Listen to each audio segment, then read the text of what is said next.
τηγανίσου, δεν θα είναι εδώ πάνω. Όχι πατάτες. Εδώ. Πώς μας έμεινε ο Πέτρος. Λίγο για πας και φαγητό και μετά. Δεν σημαίνει να κάνει αυτά. Δεν σημαίνει να κάνει αυτά. Λίγο ψωμάκι, δώσε και την Καλά καλά το παιδί, γιατί δεν του δίνετε ένα παϊδάκι, λίγο κατσικάκι να φάει.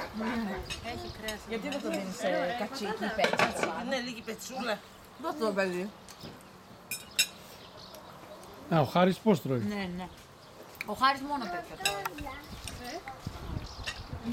Σαν τον μπαμπά του Άρη πατάτες τρώει.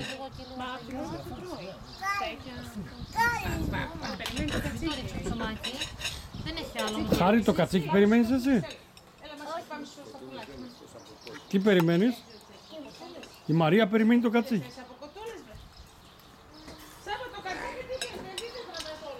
Γυρίζει εκεί. Ναι, αλλά το ρίξεις το ψωμάκι σου κάτω. Έλα. Να την πατάτα. Δεν το ρίξεις όμως κάτω, το κρατάς καλά. Όχι. Δεν πιάνω. Όχι, θα είμαστε κάτω σιγαράκι. Μην το ρίξεις κάτω. Σοφία, Τι θέλεις, πες μου. λίγο χαρτί.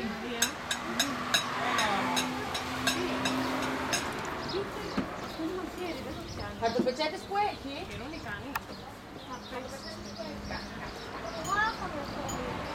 Εσύ έχεις, εσύ είσαι μεγάλη. Προσεκτικά Μάρια με το πυρούνι.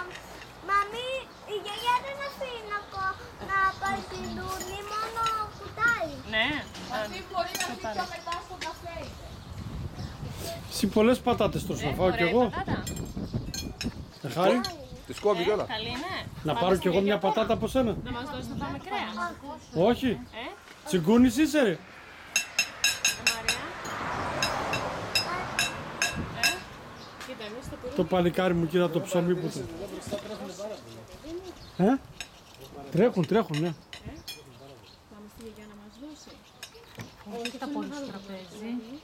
Όχι τα πολύ στο τραπέζι. Μεγάλο δεν είναι αυτό. Είναι. Να πάρω αυτό το Το ψωμί έχει προτεραιότητα, Μην τα πολύ στο τραπέζι. Φάτε τις πατάτες του Χάρη. Γεια!